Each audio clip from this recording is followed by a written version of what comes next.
esat tajos kārtīgi. Kā mēs pēc tam fiksējam, mēs vienu adatu galu vienkārši iespraužam šeit apakšā, aiz rokas, un jūs zem rokas, kur stingri tur asti, no visa spēka uztinat un iespraužat zem iepriekšējās sprādzes. Tā vēlams, lai viņi ieiet zem iepriekšējās sprādzes un neiedurot caurumu galvā, jūs iespraužat to. Un viss. Pirmā sprādze arī bija tā, es neredzēju. Pirmā, jā, sānā. Vai otra no sāna sanāk. Kā jums sanāk, cik jums gara gumija? Cik gara asti? Tātad.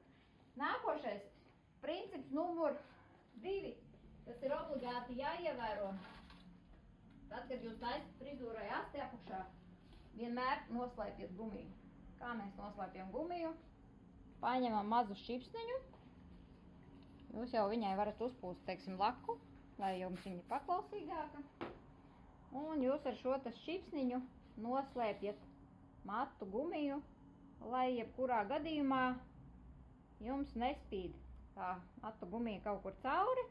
Matu gumijas galu mēs varam nofiksēt, tāpēc jums ir jāpērk pašas mazākās adatiņas, ja?